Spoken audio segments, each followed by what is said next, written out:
Livre des Proverbes, chapitre 10, Proverbes de Salomon. Un fils sage fait la joie d'un père, et un fils insensé le chagrin de sa mère. Les trésors de la méchanceté ne profitent pas, mais la justice délivre de la mort. L'Éternel ne laisse pas le juste souffrir de la faim, mais il repousse l'avidité des méchants. Celui qui agit d'une main lâche s'appauvrit, mais la main des diligents enrichit. Celui qui amasse pendant l'été est un fils prudent, celui qui dort pendant la moisson est un fils qui fait honte. Il y a des bénédictions sur la tête du juste, mais la violence couvre la bouche des méchants. La mémoire du juste est en bénédiction, mais le nom des méchants tombe en pourriture. Celui qui est sage de cœur reçoit les préceptes, mais celui qui est insensé des lèvres court à sa perte. Celui qui marche dans l'intégrité marche avec assurance, mais celui qui prend des voies tortueuses sera découvert. Celui qui cligne des yeux est une cause de chagrin, et celui qui est insensé des lèvres court à sa perte.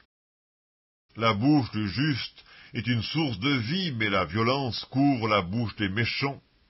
La haine excite des querelles, mais l'amour couvre toutes les fautes.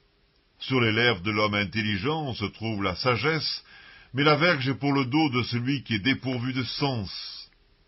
Les sages tiennent la science en réserve, mais la bouche de l'insensé est une ruine prochaine. La fortune est pour le riche une ville forte. La ruine des misérables, c'est leur pauvreté.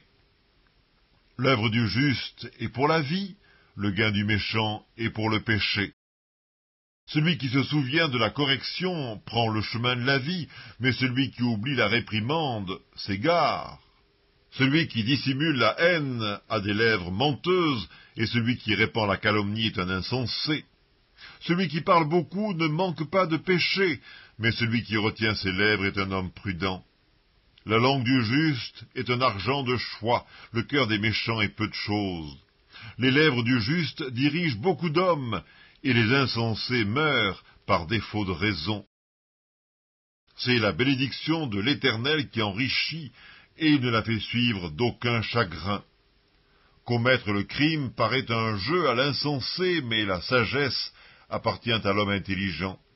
Ce que redoute le méchant, c'est ce qui lui arrive, et ce que désirent les justes leur est accordé. Comme passe le tourbillon, ainsi disparaît le méchant, mais le juste a des fondements éternels.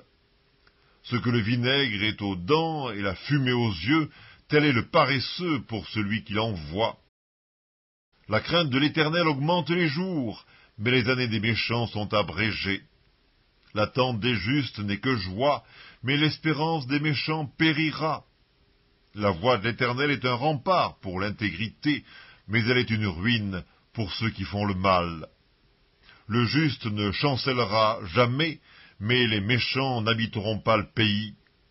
La bouche du juste produit la sagesse, mais la langue perverse sera retranchée.